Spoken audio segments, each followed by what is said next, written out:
देखो मुझे लगता है कि अगर मैं वीडियो में डायरेक्ट आपको मैथमेटिक्स पढ़ाना स्टार्ट कर देता हूँ ना, तो आप लोग बोर होना स्टार्ट कर देते हो।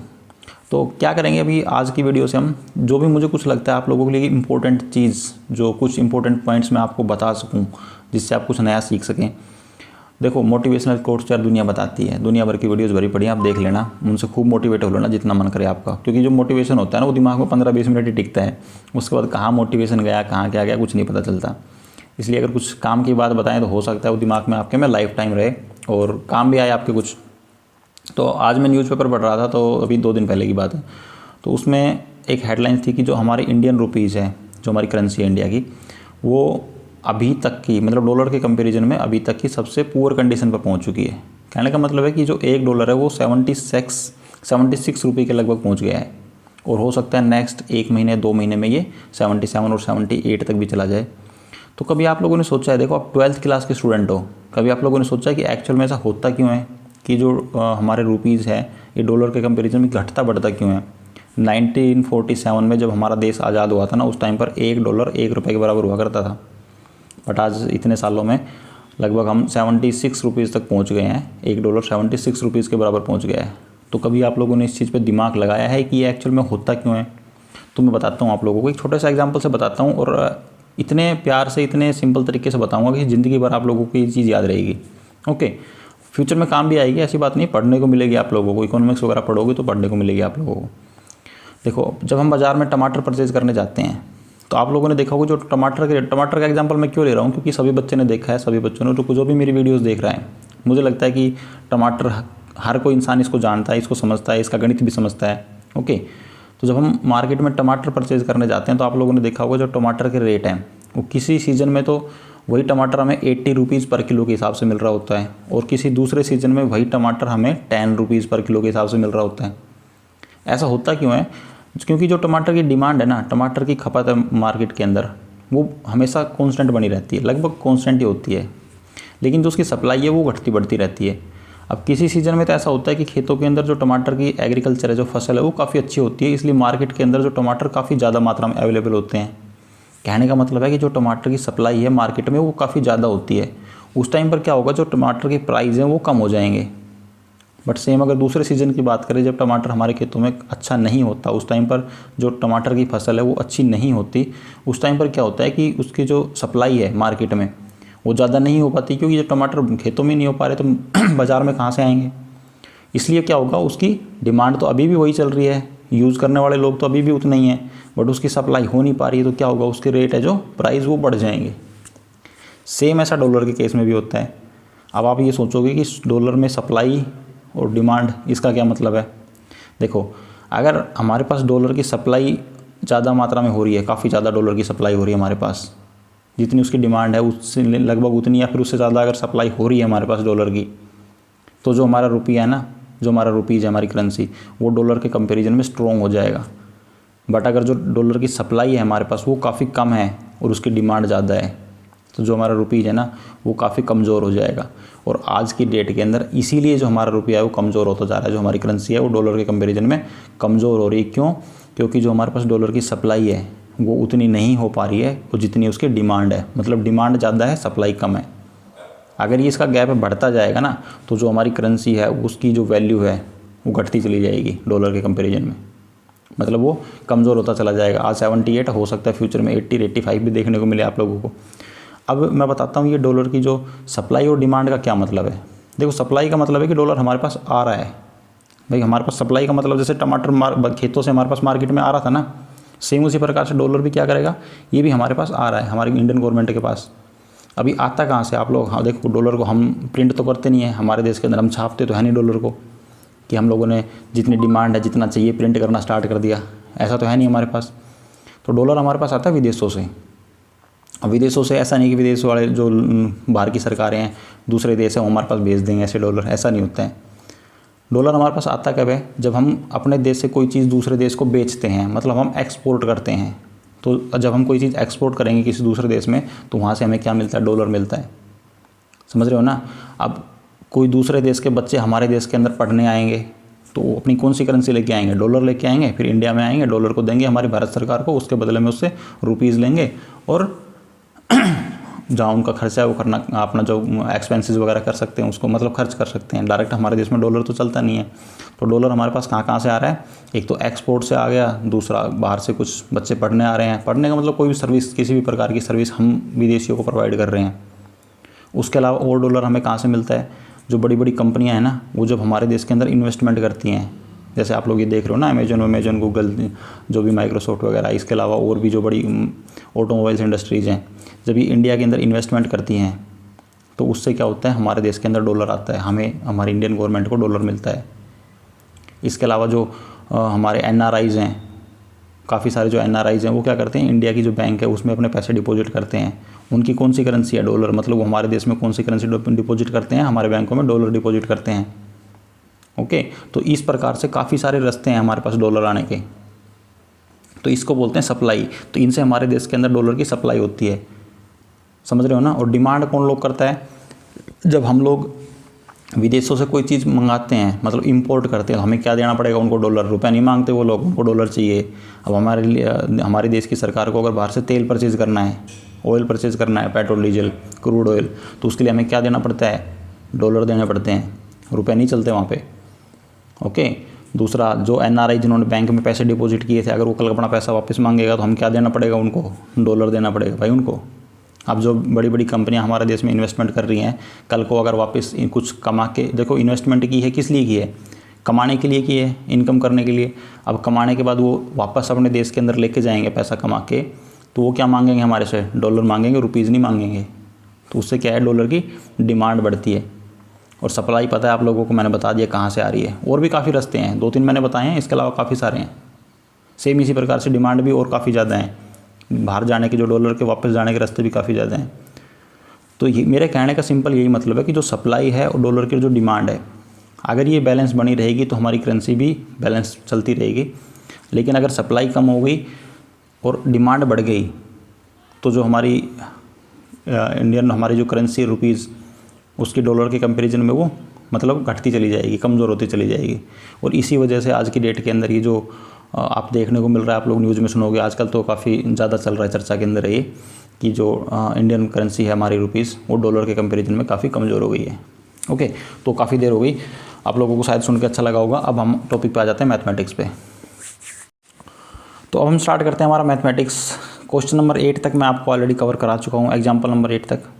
मतलब हम लोगों ने प्रीवियस वीडियो के अंदर 6 जो हमारे फॉर्मूले थे उनके बारे में डिस्कस किया था, और एग्जाम्पल नंबर 8 को डिस्कस किया था। साथ ही साथ मैंने आपको ये बताया था कि जो हमारे पास 7, 8, 9 और 10 टाइप्स के जो फॉर्मूले हमारे पास दे रखे हैं, उसको हम जो हमारे 9 और 10 नंबर एग्जाम्पल है इसी में डिस्कस करेंगे, क्योंकि वो सेम इसी प्रकार के और उसमें कुछ अलग से है नहीं।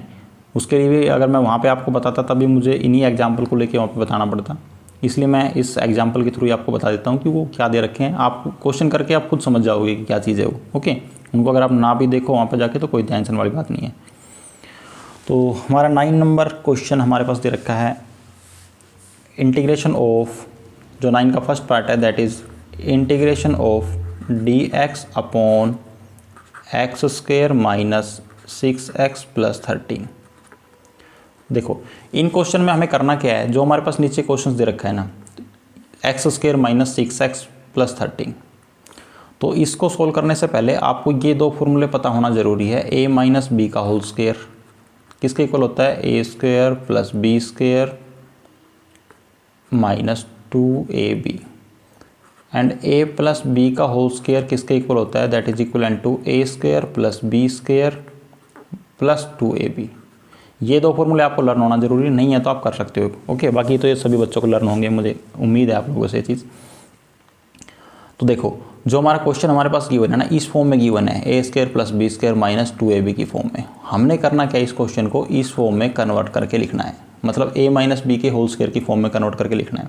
अब वो a माइनस बी के होल स्क्वायर में कन्वर्ट होगा या फिर a + b के होल स्क्वायर की फॉर्म में कन्वर्ट होगा, वो डिपेंड करता है इस नेगेटिव साइन पे। जो 6x के पास जो साइन लगा हुआ है ना, अगर ये माइनस का है तो a माइनस बी में कन्वर्ट होगा, और अगर वो प्लस का है तो a + b में। क्यों, अभी बताता हूँ मैं। देखो ये अगर मैं इससे कंपेयर करूँ तो हमारा क्वेश्चन आपको कैसा नज़र आ रहा है, दैट इज़ x² + b² की वैल्यू हमारे पास नहीं है, माइनस 2ab। 6x को मैं लिख सकता हूँ 2 × 3 × x, ऐसा लिख सकता हूँ मैं यहाँ पर, मैं लिख सकता हूँ नहीं। तो a की ए की वैल्यू क्या होगी हमारे यहाँ पर एक्स होगी, बी की वैल्यू हमें नहीं पता, बट यहाँ से हम बी की वैल्यू देख सकते हैं। तो यहाँ पर 2 तो 2 से कंपेयर कर सकते हैं, बी को कंपेयर कर सकते हैं किससे हम 3 से। क्यों करेंगे देखो बताता हूँ, क्योंकि ए किसके इक्वल है एक्स के इक्वल है। मैं बता चुका हूँ यहाँ पर ए किसके इक्वल है एक्स के इक्वल है, 2 2 के इक्वल दिख रहा है, तो बी किसके इक्वल बचा 3 के इक्वल। तो हम यहाँ पर लिख सकते हैं 3 का स्क्वायर। ओके, और हमारा ये फॉर्मूला क्या बन जाएगा x माइनस 3 का होल स्क्वायर। अगर आपको ऐसे समझ आता है तो आप ऐसे कर सकते हो। अगर ये समझ नहीं आया तो सबसे सिंपल जो तरीका है दैट इज़ कि जो 6x दे रखा है ना आपको 6x, इसको किसके इक्वल कर लो, इस 2ab के इक्वल कर लो, 2ab।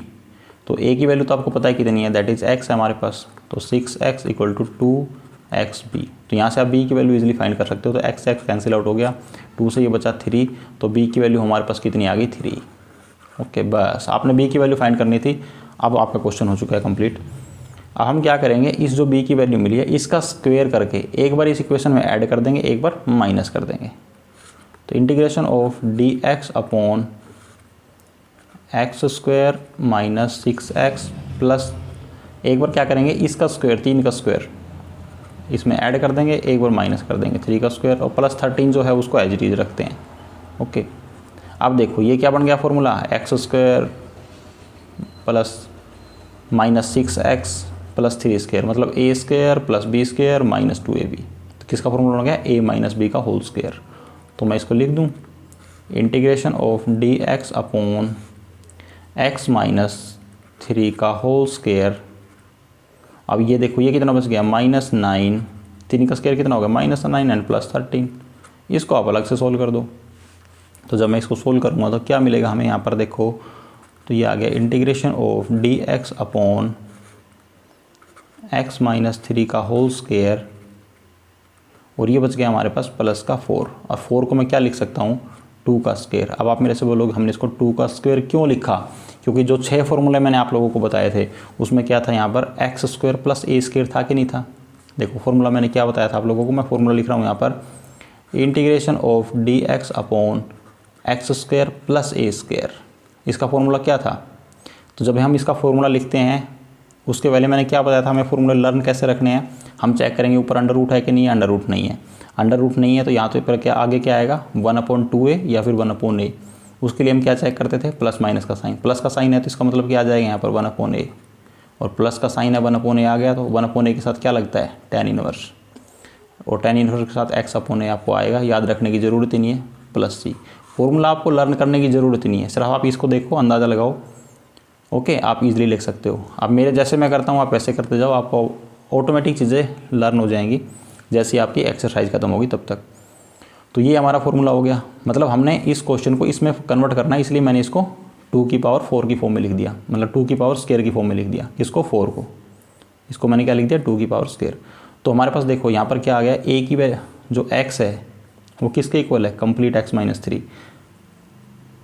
तो मैं यहाँ पर इसको अप्लाई कर सकता हूँ फॉर्मूले को। देखो मैं इसे कंपेयर कर देता हूँ पहले, जो x माइनस 3 है वो किसके इक्वल है, x माइनस 3 है x के इक्वल, और a किसके इक्वल है दैट इज इक्वल टू 2। अगर इस फॉर्मूले से इसको हम कंपेयर करें तो x किसके इक्वल है यहाँ पर x माइनस 3 के, और a किसके इक्वल है 2 के इक्वल है। आप सिंपल फार्मूला अप्लाई कर दो। तो ये आपका रफ वर्क है, ये सिर्फ मैं आपको समझने के लिए बता रहा हूँ। ओके, ये सब चीज़ आपने क्वेश्चन में नहीं करनी है, करना चाहो तो कर सकते हो, कोई प्रॉब्लम नहीं, बट आपका एक प्रकार से रफ वर्क है। इसके बाद सिंपली आपका फॉर्मूला क्या है 1/a, 1/a के प्लेस पर क्या है that is 2, 1/2 tan inverse x/a, x के प्लेस पर क्या है that is x minus 3 upon a that is 2 plus c। बस ये हो जाएगा आपका क्वेश्चन नंबर 9 का जो फर्स्ट पार्ट है उसका राइट आंसर। कुछ भी नहीं करना, सिंपल आपने अगर इसको चेंज कर लिया ना इस फॉर्म में, आफ्टर दैट क्वेश्चन में कुछ भी नहीं है, जो 6 फॉर्मूले आपने पढ़े हैं उसको अप्लाई कर दो आप। अब मूव करते हैं हमारा सेकंड पार्ट, 9 का जो सेकंड पार्ट है उसको देखते हैं। सेकंड पार्ट में हमारे पास गिवन है integration of dx upon 3x square plus 13x minus 10। अब स्टार्ट आपने वही करना है, सेम जो कि हम लोगों ने वही अपना अप्लाई करना है, लेकिन एक चीज़ याद रखनी है, अगर हमारे पास x के साथ कोई कांस्टेंट नंबर दे रखा है जैसे यहाँ पर 3 है, तो हम क्या कर लेंगे इस पूरी इक्वेशन को उसी नंबर से डिवाइड कर देंगे। ओके, और उसी नंबर से क्या कर देंगे, मल्टीप्लाई भी कर देंगे। तो इंटीग्रेशन ऑफ dx को मैं एज इट इज़ लिखता हूँ। तो मैं क्या करता हूँ इसको, या तो देखो दोनों का एक ही मतलब है, या तो मैं बोलूँ उसमें से 3 कॉमन ले लो, या फिर 3 से मल्टीप्लाई कर दो, 3 से डिवाइड कर दो, दोनों बातों का एक ही मतलब है। जो आपको समझ में आए ना वो समझ लेना आप लोग। तो मैं क्या करता हूँ 3 कॉमन ले रहा हूँ इसमें से, या फिर ऐसे बोल सकते हो कि 3 से मल्टीप्लाई कर दिया और 3 से डिवाइड कर दिया। जब इसको 3 से डिवाइड करेंगे तो क्या बचेगा, x² प्लस इसके फॉर्म में क्या आ जाएगा 13/3x माइनस 10/3। ओके, अगर यहाँ समझ में ना आए तो दोबारा बता देना, बता दूंगा क्या मतलब यहाँ पर हम लोगों ने क्या किया है। ये 2 चीज़ें हैं, आप जो आपको समझ में आती है वो समझ लो। हम लोगों ने, मैं अगर ऐसा बोलूँ कि मैंने 3 यहाँ से कॉमन ले लिया, उसके बाद हमारे पास ब्रैकेट के अंदर ये बचा, या फिर ऐसे भी बोल सकते हो कि 3 से हमने यहाँ मल्टीप्लाई कर दिया और 3 से पूरी इक्वेशन को डिवाइड कर दिया, दोनों एक ही बात है। अब जो हमारे पास अंदर वाला बचा है हमारे पास, इसको सेम जो हमारा फर्स्ट पार्ट था उसके एज इट इज सेम उसका जैसा बच गया। तो 1/3 बाहर ले लेता हूँ, dx/x² प्लस 13/3x माइनस 10/3। अब देखो 13/3 के आगे किसका साइन है, प्लस का साइन है। ओके, किसका साइन है, प्लस का साइन है। मतलब ये कौन सा फॉर्मूला बनेगा, a प्लस बी का होल स्क्वायर का फॉर्मूला बनेगा। और हमें करना क्या है, इस 13/3x को 2ab से कंपेयर करना है ओनली। किससे, 2a के प्लेस पर क्या है यहाँ x, b। अब इससे कंपेयर कर दो, x से x कैंसिल आउट हो गया, इस 2 को इधर ले आओ तो b की वैल्यू हमें क्या मिल जाएगी 13। अब ये 2 नीचे जाके मल्टीप्लाई हो जाएगा, दैट इज 6, 13/6। और मैंने क्या बताया था, जो b की वैल्यू मिलती है उसका स्क्वायर करके एक बार इसमें प्लस कर दो, एक बार माइनस कर दो, 1/3। देखो क्वेश्चन मुश्किल नहीं है, बट अगर कैलकुलेशन आप आराम से करते चलोगे तो गलतियाँ नहीं होंगी, आपका क्वेश्चन बिल्कुल सही होगा। ओके, क्वेश्चन आसान है, बस थोड़े से स्टेप ज़्यादा हैं इसके अंदर। तो इसका स्क्वायर करके मैं एक बार इसमें प्लस कर देता हूँ, 13/6 का होल स्क्वायर माइनस 13/6 का होल स्क्वायर, और जो हमारे पास था माइनस 10/6 10/3 उसको एज इट इज रखते ही हमारे अपने पास। क्लियर। तो अब यहाँ पर कर रहा हूँ 1/3 को मैं एज इट इज रखता हूँ बाहर। तो इंटीग्रेशन ऑफ dx अपॉन ये क्या हो जाएगा, x² प्लस 13/3x। इसको ओपन कर लेते हैं, सॉरी एक स्क्वायर तो अपने पास रख लेते हैं, 13/6 का होल स्क्वायर। तो मैं क्या करता हूँ, देखो मैंने ये स्टेप जो लिखा है ना, मैं इसको डायरेक्ट फॉर्मूले में कन्वर्ट कर देता हूँ। चलो एक स्टेप एक्स्ट्रा हो जाएगा, कोई बात नहीं। 13/6 का होल स्क्वायर माइनस इसको मैं ओपन कर दूँ, कितना हो जाएगा ये 13 का स्क्वायर 2 हो गया, 169/6 का square that is 36 minus 10/3। Next step में हम क्या करेंगे, 1/3 dx अपॉन, तो ये हो गया x² मतलब a² plus b² plus 2ab। तो किसका फॉर्मूला बन जाएगा, a प्लस b का होल स्क्वायर। यहाँ पर a के प्लेस पर कौन है, that is x, plus b के प्लेस पर कौन है, दैट इज 13/6 का होल स्क्वायर माइनस, इसको सोल्व कर लेते हैं। तो इसका जब एलसीएम हमारे पास कितना आएगा, दैट इज 36। ये हो जाएगा यहाँ पर 169। अगर ब्रैकेट का साइन लगाता हूँ मैं यहाँ पर, तो ये बीच में साइन किसका आ जाएगा, प्लस का। ओके, क्यों, क्योंकि मैंने अगर इसमें माइनस कॉमन ले लिया तो ये प्लस आ जाएगा ना यहाँ पर, और इसको करेंगे तो ये आ जाएगा 120। क्लियर। अब देखो 1/3 एज इट इज़ रहेगा dx अपॉन x प्लस 13/6। थोड़ा सा गलत लिखा गया, लैपटॉप वगैरह पे लिखने में थोड़ी सी प्रॉब्लम आती है कभी कभार। तो x प्लस 13/6 का होल स्क्वायर माइनस, आप इसको सोल्व करो कितना हो गया, 169 प्लस 120 ये हो गया 289 289/36। ओके, अब चलते हैं नेक्स्ट स्लाइड के ऊपर। देखो इसको मैं एज नेक्स्ट स्लाइड पे शिफ्ट कर लेता हूँ। तो 1/3 integration of dx upon x plus 13/6 का होल स्क्वायर माइनस 289/36। यही चीज़ थी, मैंने उसको एज इट इज यहाँ पर लिख लिया।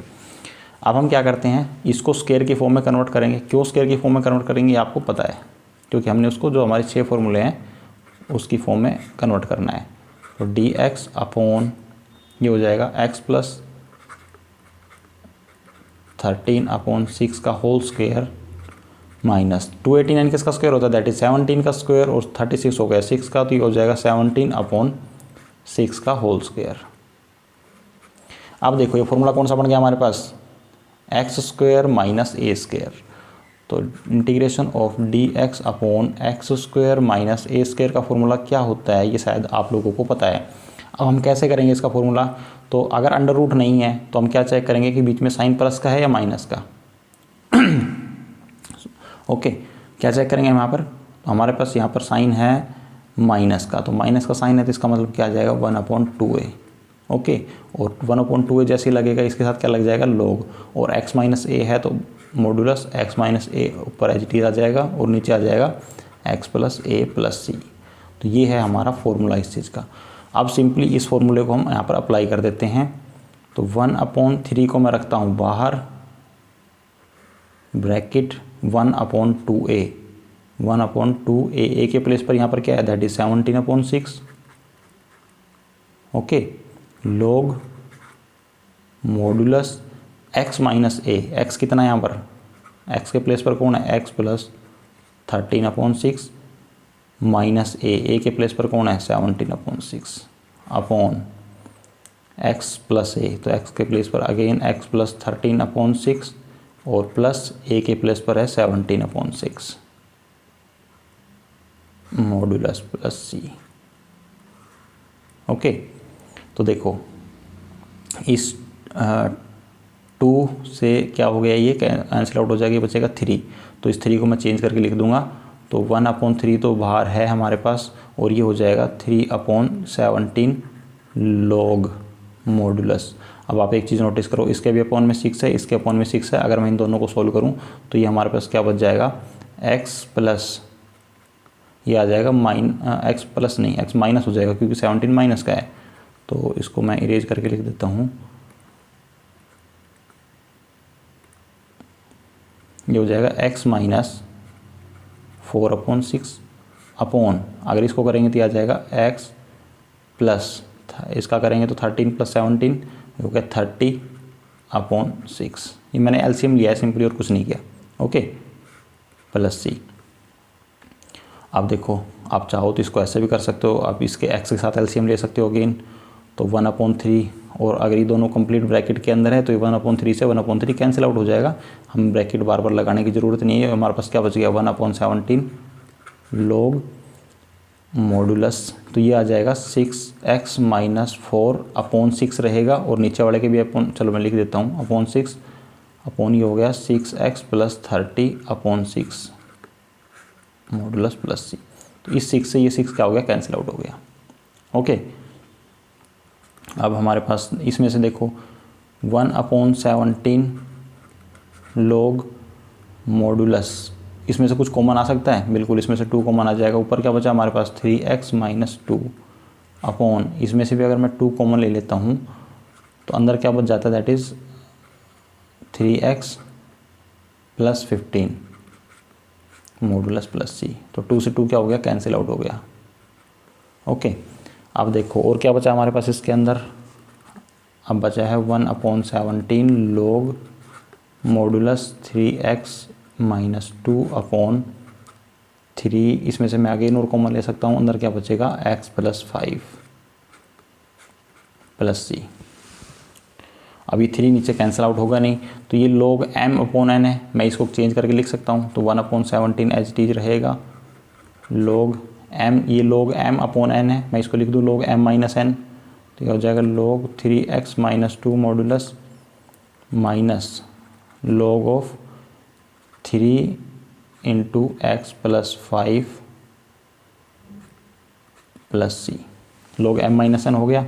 अब ये क्या है, ये देखो log m इंटू n है, मैं इसको भी अगेन और ओपन कर सकता हूँ, तो अगेन और ओपन कर देता हूँ 1/17 log 3x माइनस 2 माइनस, यहाँ पर ब्रैकेट लगानी पड़ेगी हम लोगों को क्योंकि बाहर माइनस का साइन है ना, जब भी माइनस का साइन हो तो कुछ ना कुछ चेंज कर देता है वो, अगर प्लस का होता तो कोई दिक्कत नहीं थी। तो ये आ जाएगा log m इंटू एन को हम क्या लिख सकते हैं, log m plus n, log 3 plus log, मैं अपनी इमेज 2 मिनट के लिए हटा लूँगा यहाँ से, ओके कोई प्रॉब्लम नहीं है अगर आपको कुछ दिखाई नहीं दे रहा है तो, log m plus N plus C. अब देखो ये जो log 3 है ये कांस्टेंट है, अगर मैं इस ब्रैकेट को ओपन करता हूँ तो ये log 3 किसका आएगा, माइनस का log 3 आएगा, और ये माइनस का log x प्लस 5 आ जाएगा, और जो ये माइनस log 3 है ये भी एक कांस्टेंट नंबर है और c भी एक कांस्टेंट है। तो मैं क्या कर सकता हूँ, कांस्टेंट प्लस कांस्टेंट क्या होता है, कांस्टेंट होता है, ये ऑलरेडी हम बता चुके हैं आप लोगों को। तो ये आ गया 1/17 log 3x माइनस 2 माइनस, मैं इसको डायरेक्ट लिख दूँ, ये आ गया log x प्लस 5, और इसको log 3 और c को मिला के दोनों को हमने क्या लिख दिया, प्लस c, क्योंकि ये भी एक कांस्टेंट नंबर है और ये भी कांस्टेंट है, और कांस्टेंट प्लस कांस्टेंट आपको पता है क्या होता है, कांस्टेंट मिलता है। तो ये आ गया again log m minus log n, फिर आप इसको log m अपॉन n की फॉर्म में लिख सकते हो। तो मैं लास्ट जो फाइनल आंसर यहाँ पर लिख रहा हूँ 1/17 log 3x माइनस 2 अपॉन आ जाएगा x प्लस 5 प्लस सी। तो ये हो जाएगा हमारा इस क्वेश्चन नंबर 2 का जो है, सॉरी 9th का जो सेकंड पार्ट है उसका राइट आंसर। अगर कुछ चीज़ें मेरी इमेज के नीचे नज़र नहीं आ रही है तो 2 सेकंड के लिए मैं खुद को गायब कर देता हूँ यहाँ से। अब आप चीज़ को नोट कर सकते हो, ओके। आप वीडियो को पॉज करके क्वेश्चन को नोट कर लो। अब हम मूव करते हैं नेक्स्ट क्वेश्चन में, जो हमारा थर्ड पार्ट है उस पर।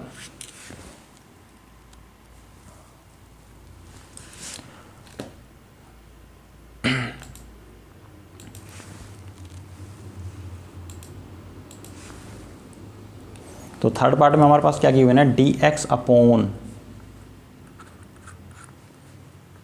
Integration of dx upon under root of 5x square minus 2x, okay 5x square minus 2x। तो अब इसमें से क्या करेंगे हम, वही सेम जो x स्क्वायर का कॉन्स्टेंट उसके साथ जो कोफिशिएंट है 5, इसको हटा देंगे पहले हम, मतलब कैसे हटाते हैं, dx अपॉन वही सेम जो अभी हमने लोगों ने सेकंड पार्ट में किया था। तो हम क्या करेंगे, इसको या तो इसमें से 5 कॉमन ले लेंगे या फिर इस पूरे को 5 से मल्टीप्लाई कर देंगे और 5 से डिवाइड कर देंगे। तो अंडर रूट 5 बाहर आ जाएगा, और अंडर रूट के अंदर जब मैं इसको 5 से कॉमन लेते हैं तो क्या आ गया, अंडर रूट 5 आ गया ना, अंडर रूट के अंदर ये वो 5 याद रखना बेबी। तो ये अंदर बचेगा एक्स स्क्वायर माइनस 2/5x या 2x अपॉन 5, ओके। बस ये समझ लो हम लोगों ने इसको क्या किया है, 5 से मल्टीप्लाई किया और 5 से डिवाइड किया है। तो ये है अंडर रूट 5। अब जो हमारे पास अंडर रूट के अंदर ये फंक्शन है, ये बाहर वाला रूट 5 तो कांस्टेंट है, इसको तो आप बाहर रख लेना। अब लेकिन जो बचा x square minus 2x upon 5, इसको हमने सेम इसी फॉर्म में कन्वर्ट करके लिखना है। तो मैं क्या करता हूँ, 1/√5 को बाहर रख लेता हूँ, integration of dx upon under root of x square minus 2x upon 5। तो इस 2x अपॉन 5 को मैं किससे कंपेयर कर लूँगा, 2ab से, और a की वैल्यू कितनी है, x है, तो ये x से x कैंसिल आउट हो जाएगा।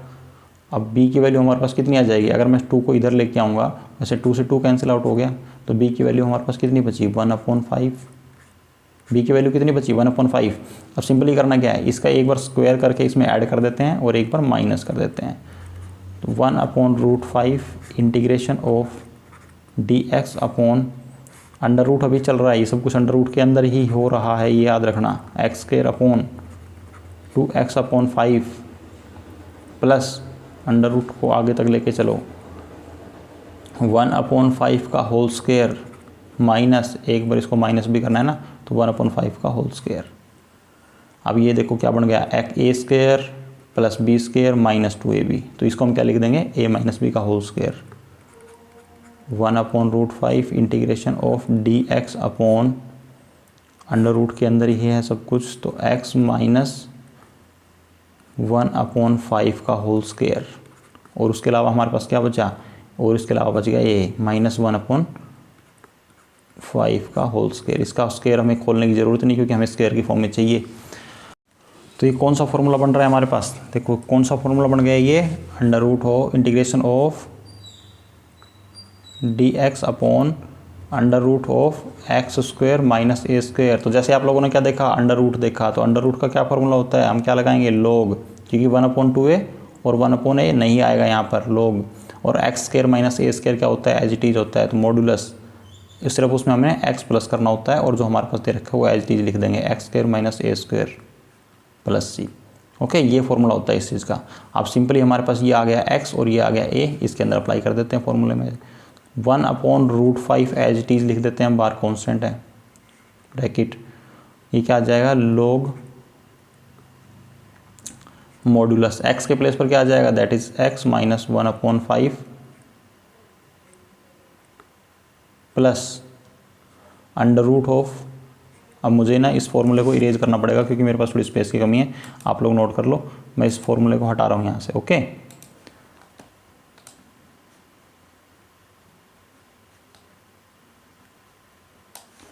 तो आ गया अंडर रूट,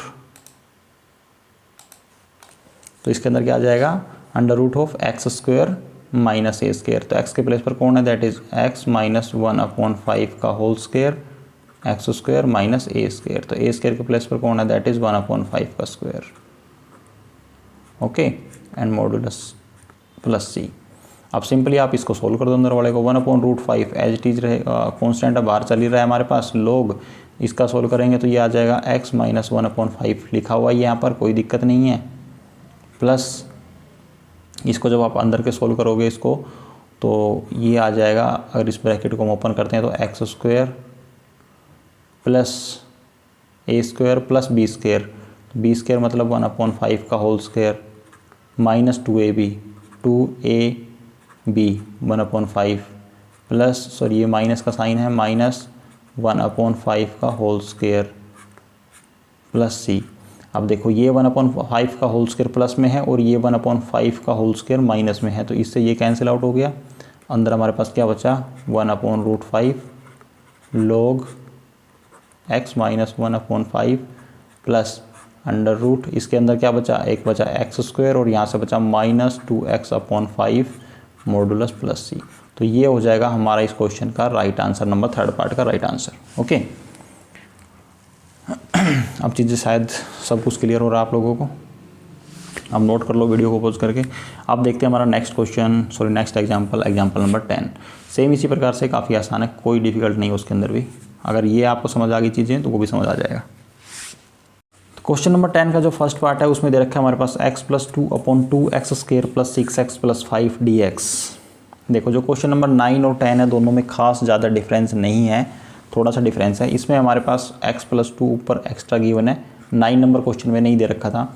तो अगर इस टाइप के क्वेश्चन आते हैं तो आपको इनमें कैसे सोल्व करना होता है, तो हम लिख लेते हैं क्वेश्चन यहाँ पर, integration of x + 2/2x² + 6x + 5 dx। तो जब भी आपको ऐसे क्वेश्चन मिले तो आपने इसमें करना क्या है, जो हमारे पास ऊपर दे रखा है इसको इधर रख लो, x + 2 = a d/dx, उसके अंदर जो नीचे फंक्शन दे रखा है उसको रख लेते हैं 2x² + 6x + 5 + b।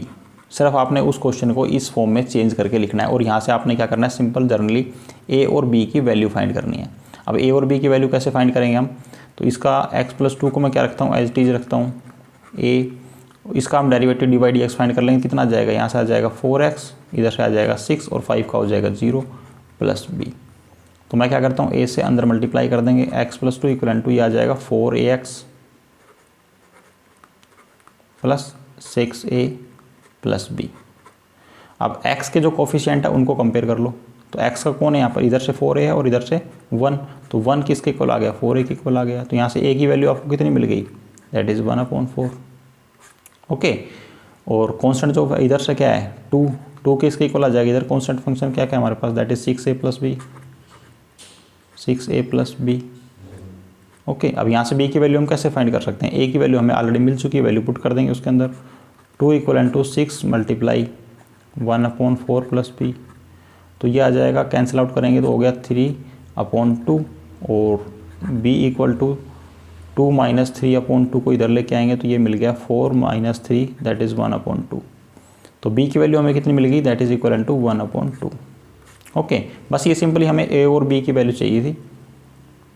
अब हम क्या करेंगे, इस क्वेश्चन को जो हमारे पास ये दे रखा है ना, इस फॉर्म में जो क्वेश्चन गिवन है, तो मैं पहले क्या करता हूँ, इस b को इस इक्वेशन के अंदर पुट कर देता हूँ, a और b की वैल्यू आप यहाँ पे डाल दो इस इक्वेशन में। तो ये x प्लस 2 किसके इक्वल हो गया, दैट इज इक्वल टू आ गया, a की वैल्यू कितनी आई हमारे पास 1/4 4x प्लस 6 प्लस b की वैल्यू कितनी आई है 1/2। हमने किस इक्वेशन में डाले, इस इक्वेशन के अंदर डाल दी। आप चाहो तो इसको नाम दे दो, नंबर दे दो 1। Okay, put the value of a and b, इससे ऊपर लिख दो आप, put the value of a and b in equation first. Okay, first equation के अंदर हम लोगों ने क्या कर दिया, a और b की वैल्यू पुट कर दी। अब हम क्या करेंगे, x प्लस 2 के प्लेस पर, ये देखो ऊपर क्या x प्लस 2 है, इसके प्लेस पर इसको पुट कर देंगे 4x प्लस 6 और प्लस 1/2 को। तो integration of 1/4 4x plus 6 plus 1/2 upon में जो है वो एज टीज रहेगा, that is 2x² plus 6x plus 5 and dx। बस आपका क्वेश्चन सोल्व हो गया। अगर यहाँ तक आप पहुँच गए, आपका क्वेश्चन सोल्व, क्वेश्चन खत्म। इससे आगे जो आप लोगों ने 9 नंबर क्वेश्चन में किया है सेम वही काम मिलेगा लगभग। अब हम क्या कर लेते हैं, बीच में प्लस का साइन है तो जो नीचे वाला फंक्शन है इसको दोनों के ऊपर में डिवाइड करके लिख देते हैं, मतलब यहाँ से इस क्वेश्चन को 2 क्वेश्चन में तोड़ देते हैं। तो ये आ जाएगा 1/4, तो 1/4 को मैं बाहर रख लेता हूँ, ऊपर क्या बचा 4x plus 6 upon 2x² plus 6x plus 5 and dx plus, जब इसको करेंगे ब्रेक तो यह आ जाएगा 1/2 कॉन्स्टेंट है बाहर रहेगा, इंटीग्रेशन ऑफ ऊपर कुछ नहीं है तो dx अपॉन अंदर क्या बचा 2x² प्लस 6x प्लस 5। हो गया हमारा क्वेश्चन सोल्व। अगर आपने इतना कर लिया तो इसके आगे आपका क्वेश्चन सोल्व है। ये देखो, अब इन दोनों को अगर हम अलग अलग सोल्व करते हैं, अगर मैं इसको मान लेता हूँ I1 और प्लस इसको हम मान लेते हैं I2, पहले हम इसको सोल्व कर देंगे I1 और इसको सोल्व कर देंगे दैट इज़ I2। क्लियर, दोनों को लास्ट में लाके क्या कर देंगे, प्लस कर देंगे। अब देखो मैं क्यों बोल रहा हूँ क्वेश्चन सोल्व हो गया, क्योंकि अगर हम I1 की बात करें तो नीचे इधर रखा है 2x² प्लस 6x प्लस 5 और हमको पता है इसका डेरिवेटिव क्या होता है, यही तो है। अभी तो हम लोगों ने निकाला था, इसका डेरिवेटिव निकाल के तो रखा है हम लोगों ने ऊपर। तो मैं अगर इसको t मान लूँ तो एज इट इज़ क्या मिल जाएगा, हमें ये डेरिवेटिव मिल जाएगा, मतलब ये मिलेगा। और dx उसके प्लेस पर हम क्या पुट कर देंगे, dt पुट कर देंगे, नीचे आ जाएगा 1/t, या हो गया log t के प्लेस पर ये वैल्यू पुट कर दो, क्वेश्चन सोल्व। और ये जो हम लोगों ने 9 नंबर क्वेश्चन किया है, हमारा जो I2 फंक्शन है जो हम लोगों ने 9 नंबर क्वेश्चन किया है वो सेम एज इट इज़ बच गया। सिर्फ ये जो डिफ़िकल्ट काम दे रखा था इसको हम लोगों ने इस फॉर्म में चेंज कर लिया। इसके आगे हमारा क्वेश्चन क्या है, बिल्कुल आसान है। तो पहले मैं I1 को सोल्व कर देता हूँ। ओके, I1 हमारे पास क्या है 1/4 इंटीग्रेशन ऑफ, चलते नेक्स्ट स्लाइड पे चलते हैं ना, यहाँ पर लिखेंगे कोई फ़ायदा नहीं है स्पेस, चलो इसको यहीं कर देते हैं। 1/4 4x plus 6 upon 2x² plus 6x plus 5 dx। तो मैं क्या कर लेता हूँ, इस 2x² प्लस 6x प्लस 5 को t मान लेता हूँ, 2x² प्लस 6x प्लस 5 को हमने क्या मान लिया, t मान लिया। अब इसको मैं आगे कर रहा हूँ ऊपर, इधर देखो कोने में, इसका हम क्या कर लेते हैं डेरिवेटिव फाइंड करेंगे तो क्या आ जाएगा 4x plus 6 dx equal to dt। ये आ गया, क्लियर यहाँ तक। ये तो आसान क्वेश्चन है, काफ़ी बार कर चुके हैं हम लोग। तो इस कंप्लीट के प्लेस पर मैं क्या पुट कर दूंगा, dt पुट कर दूंगा। 4x प्लस 6 ऊपर हमारे पास है और dx भी है, तो ये हो गया हमारे पास इंटीग्रेशन ऑफ 1/4 एज टी चल रहा है, उसको साथ लेके चलो। ऊपर बचा हमारे पास dt, नीचे वाले को हमने t मानना था, क्वेश्चन सोल्व है हमारा। तो ये आ गया 1/4, इसका होता है आपको पता है log t modulus plus c। अब c1 लिख लो, है तो अलग अलग। ओके, और 1/4 log t की वैल्यू हमारे पास आपको पता है क्या थी, 2x² plus 6x and plus 5 plus c1। ये हो गई हमारी I1 की वैल्यू।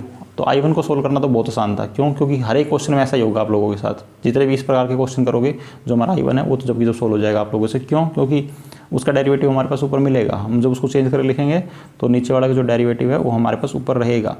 अब जो हमारा I2 है इसको सोल्व कर लेते हैं। इसको मैं लिख लेता हूँ नेक्स्ट स्लाइड पे। तो I2 किसके इक्वल आ गया, that is 1/2 integration of dx upon 2x² plus 6x plus 5, यही है ना हमारे पास। अब हमने क्या करना है, जो 9 नंबर क्वेश्चन में किया था सेम वही प्रोसेस लगाएंगे। 1/2 इंटीग्रेशन ऑफ dx अपॉन जो x का कोफिशिएंट है उसको ख़त्म कर देंगे, उसको कॉमन ले लेंगे, या फिर उसी नंबर से डिवाइड कर देंगे और उसी से मल्टीप्लाई कर देंगे। तो हम इसको जब कॉमन लेंगे तो इधर क्या आ जाएगा 2 बार, इधर क्या बचेगा x² plus 3x plus 5/2। Clear. आप 1/2 को चाहो तो आप बाहर ले आओ, ये इधर भी बचेगा 1/4 इंटीग्रेशन ऑफ dx अपॉन, नीचे क्या बचा हमारे पास x² प्लस 3x प्लस 5/2। अब इसमें हम क्या प्लस और क्या माइनस करेंगे, उसी फॉर्म में चेंज करना है। तो मैं क्या करूँगा, इस 3x को 2ab से चेंज कर लूँगा। a की वैल्यू आपको पता है क्या x है, तो इस a से x कैंसिल आउट हो जाएगा, तो b की वैल्यू हमारे पास कितनी निकल के आ गई यहाँ से 3/2। तो 3/2 का एक बार स्क्वायर मैं इसमें ऐड कर दूंगा और एक बार माइनस कर दूंगा। तो 1/4 integration of dx upon x² plus 3x plus इसका स्क्वायर करेंगे तो मतलब 3/2 का स्क्वायर मैंने इस बार ऐड कर दिया इसमें, माइनस 3/2 का स्क्वायर प्लस 5/2। जो हमारे पास एग्जिस्ट कर रहा था वो मैंने लिख दिया यहाँ पर। अब देखो 1/4 एज इट इज़ बाहर चल रहा है। भाई कहीं गलती हो जाए तो बता देना, ओके। देखो गलती मेरे से भी हो सकती है, कोई पॉइंट मिस हो जाए। तो dx अपॉन, तो ये देखो क्या बन गया a² plus b² plus 2ab का फॉर्मूला, तो लिख देंगे a प्लस बी का होल स्क्वायर, मतलब x प्लस 3/2 का होल स्क्वायर। और इधर अगर इसको ओपन करेंगे तो ये आ गया 9/4, क्या मिलेगा 9/4 और प्लस 5/2। इसको सोल्व कर लेते हैं, एलसीएम ले लेते हैं। तो देखो इसको यहाँ पर सोल्व कर देते हैं ऊपर।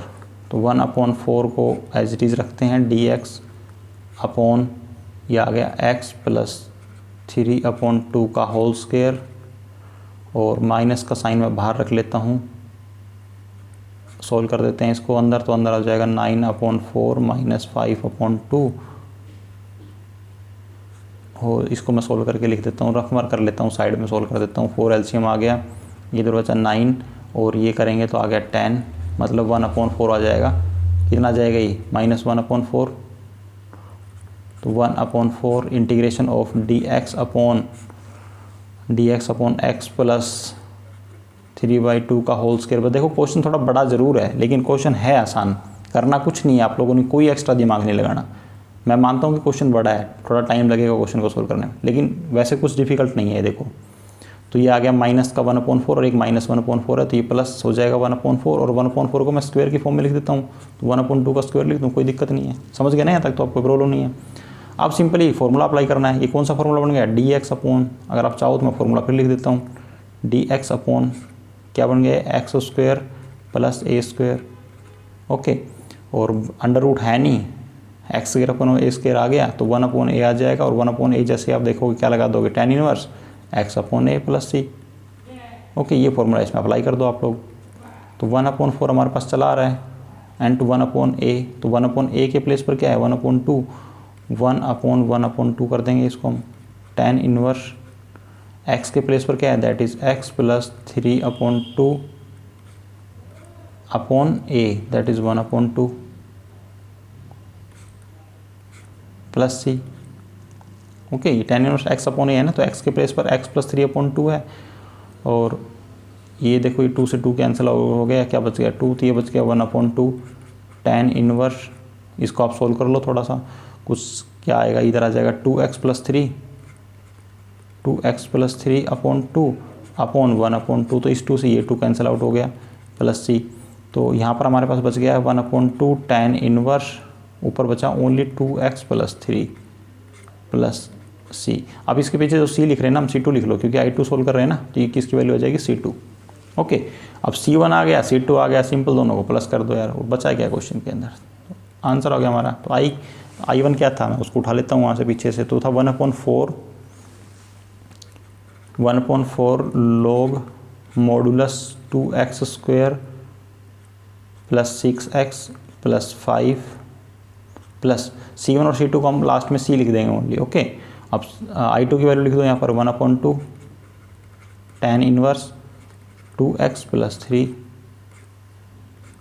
And plus c।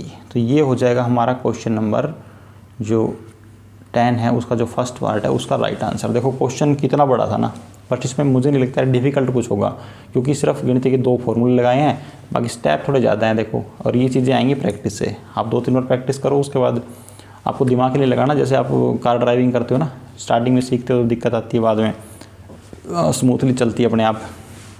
सेम उसी प्रकार से क्वेश्चन है, 1 बार 2 बार प्रैक्टिस करो, तीसरी बार अपने आप चलेंगे हाथ। आपको कुछ सोचने की ज़रूरत नहीं, हाथ चलेगा, दिमाग अपने आप चलेगा, दोनों चीज़ें अपने आप काम करेंगी। तो ये था हमारा क्वेश्चन नंबर 10 का फर्स्ट पार्ट। अब देखते हैं क्वेश्चन नंबर 10 का सेकंड पार्ट। अब एग्जांपल नंबर 10 का जो सेकंड पार्ट है वो है integration of x + 3 upon √5 - 4x - x² dx।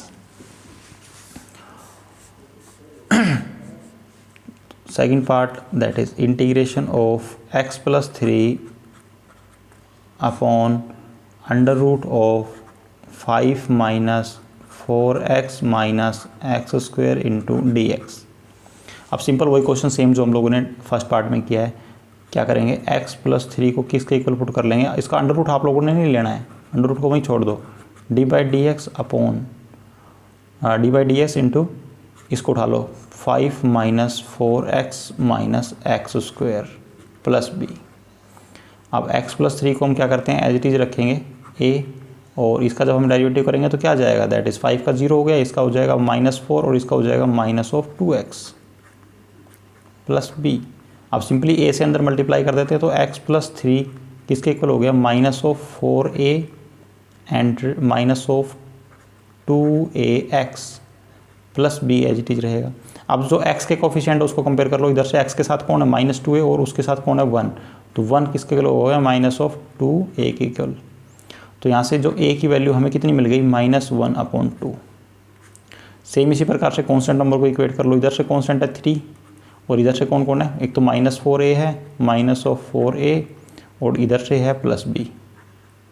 Okay, अब यहाँ से b की वैल्यू हम कैसे फाइंड कर सकते हैं, a की वैल्यू हमें पता है, पुट कर दो -4a की value that is -½ plus b की वैल्यू पुट कर दो, और b की वैल्यू तो हमें फाइंड करनी है। तो देखो ये माइनस माइनस क्या हो गया, प्लस हो गया, और 1/2 से कैंसिल आउट हो जाएगा तो आ जाएगा 2, इधर 3 है तो b की वैल्यू कितनी आ गई, 3 - 2 करेंगे तो b हमें मिल गया दैट इज़ इक्वल टू 1।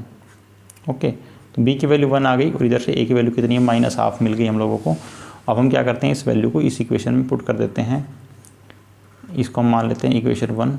तो लिख दो यहाँ पर आप पुट द वैल्यू ऑफ अगर आप यहाँ पर लिखना चाहते हो यहाँ पर पुट कर दो, कोई प्रॉब्लम नहीं है, या फिर आपको इस वैल्यू को डायरेक्ट चलो आप ऐसे ही कर लो जैसे आपको मर्जी। क्या कर देते हैं हम, put the value of a and b in equation first. Okay, तो यहाँ पर कितना मिल जाएगा हम लोगों को, x + 3 किसके इक्वल आ गया, दैट इज़ a कितना है, that is -½ into -4 - 2x plus b की वैल्यू कितनी है हमारे पास, दैट इज़ 1। और ये अब क्या करेंगे, इस x + 3 को यहाँ पर रख देंगे उठा के कंप्लीट। तो इंटीग्रेशन ऑफ x + 3 के प्लेस पर क्या रख देंगे, -½ एंड -4 - 2x प्लस 1 अपॉन नीचे जो हमारे पास दे रखा है एज इट इज़ रख देंगे √5 - 4x - x² इंटू dx। अब क्या कर लेंगे, इसको अलग अलग कर लेते हैं, सेम वही 2 बन जाएंगे, अगेन I1 I2। तो ये माइनस को अंदर में चलो -½ को बाहर ही रखते हैं कि इंटीग्रेशन हमारे पास एज इट इज़ मिल जाएगा उसका। तो -4 - 2x upon √5 - 4x - x² into dx plus इसका करेंगे तो ऊपर 1 है, मतलब dx अपॉन √5 - 4x - x²। अब ये बन गया I1 एंड ये हो जाएगा I2। अब दोनों को आसानी से सोल्व कर सकते हैं। अब ऐसे इसको देख के तो आपको लग रहा होगा कि इसको t मानेंगे, उसका डेरिवेटिव हमारे पास ऊपर दे रखा है। तो पहले मैं I1 को सोल्व कर लेता हूँ। I1 हमारे पास क्या गिवन है, -½ integration of -4 - 2x upon under root of 5 minus 4x minus x square into d x. अब हम क्या कर लेते हैं, देखो ऊपर लिख रहा हूँ इधर मैं इसको 5 minus 4x minus x square को मैंने क्या मान लिया, t मान लिया। इसका डेरिवेटिव करता हूँ तो मैं हो जाएगा इसका -4 minus 2x into d x equal to d t. मतलब इस कंप्लीट के प्लेस पर मैं क्या रख दूंगा, डी टी। ओके, तो I1 इक्वल टू ये हो जाएगा d t upon under root और उसके अंदर उसको हमने क्या माना था, टी। अब सिंपली आप इसको सोल्व कर सकते हो, तो टी को हम ऊपर लेके जाएंगे तो ये हो जाएगा -12 डी टी। आप इसको सोल्व कर दो, करेंगे तो ये आ जाएगा टी की पावर -12 + 1 करेंगे तो ऊपर भी +12 हो गया और नीचे भी +12 हो गया, प्लस c हो गया। अब सिंपली टी की वैल्यू आप इसमें पुट कर दो, ये हो गया हमारी I1 की वैल्यू। मैं लिख देता हूँ यहाँ पर, मेरी इमेज के नीचे आएंगी, कोई नहीं, मैं 1 सेकेंड अपनी इमेज को हटा दूंगा वहाँ से। तो टी को हमने क्या माना था, that is 5 minus 4x minus x square, और इस 1/2 को मैं अंडर रूट की फॉर्म में लिख देता हूँ अगेन। कोई प्रॉब्लम नहीं है ना। ओके, तो देखो हम लोगों ने ना 1/2 को छोड़ दिया यहाँ पर, -1/2 को। अगर ऐसे कर देंगे तो फिर हमारा क्वेश्चन क्या हो जाएगा, गलत हो जाएगा। तो इसको नहीं छोड़ना, ये आप लोगों ने याद रखना है। बट एक चीज़ याद रखो, यहाँ 1/2 है, इसके अपॉन में 1/2 है, इस 1/2 से 1/2 क्या हो गया, कैंसिल आउट हो गया। बट यहाँ पर माइनस का साइन है तो उसको नहीं छोड़ेंगे, उसको लेके चलेंगे, ये वाला माइनस का साइन। ओके, जो -12 चल रहा था ना, उसका जो माइनस का साइन है ये उसको मैंने यहाँ पर लगा दिया, और प्लस c। तो ये हो जाएगी हमारी I1 की वैल्यू। ओके, अगर कुछ दिखाई नहीं दे रहा है तो मैं 2 सेकंड के लिए खुद को हटा लेता हूँ, आप नोट कर लो चीज़ों को, वीडियो को पॉज करके नोट कर सकते हो।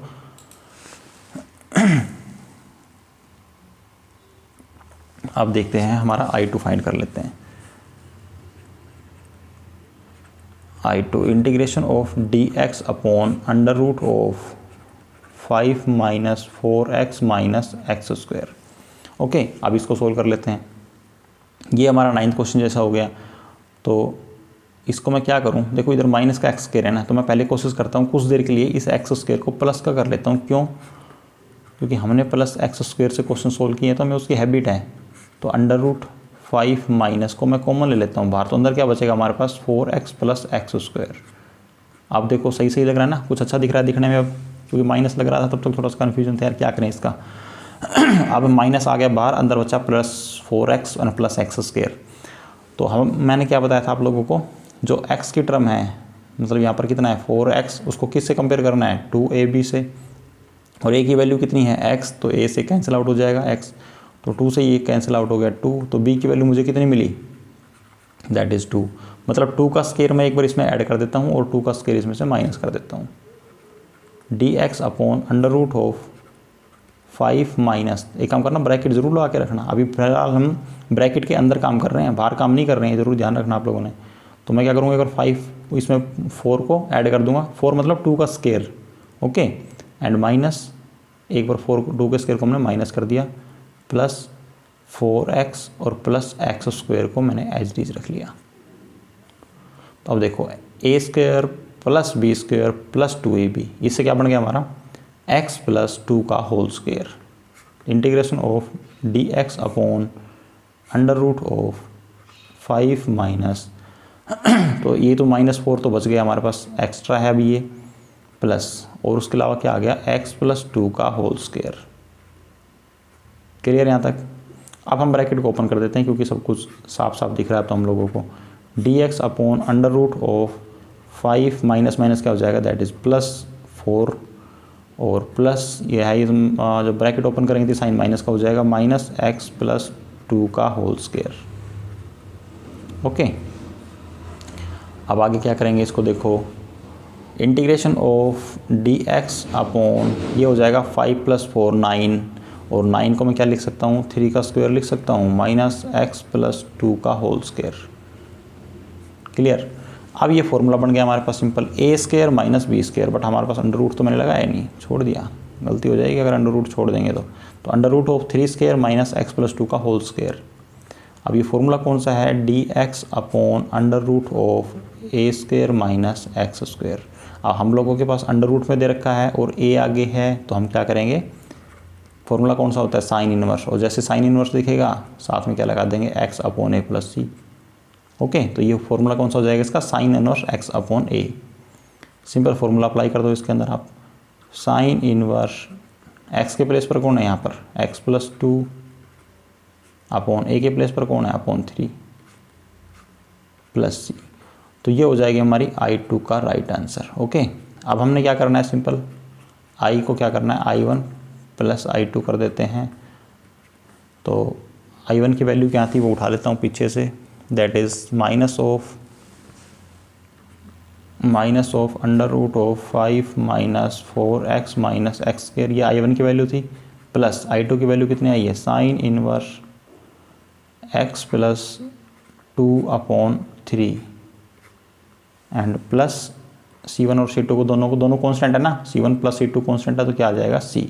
तो ये हो जाएगा हमारा, सॉरी इंटीग्रेशन हो गया, ये हो जाएगा हमारा क्वेश्चन नंबर जो 10th है उसका जो सेकंड पार्ट है उसका राइट आंसर। ओके, अभी तक इसमें कोई कन्फ्यूजन, किसी प्रकार का कोई डाउट है तो आप बता सकते हो। तो ये हमारा क्वेश्चन एग्जाम्पल नंबर 9 और 10 दोनों कंप्लीट हो जाते हैं यहाँ पर। आगे जो हमारी एक्सरसाइज है उसको नेक्स्ट वीडियो में कंटिन्यू करेंगे। तो अगर आप लोगों को हमारी वीडियो अच्छी लगी हो तो आप वीडियो को लाइक कर दें, मैक्सिमम टू मैक्सिमम शेयर कर दें अपने फ्रेंड्स के पास, अपने रिलेटिव्स के पास, और साथ ही अगर आप लोगों ने अभी तक हमारा चैनल सब्सक्राइब नहीं किया तो चैनल को सब्सक्राइब कर लें।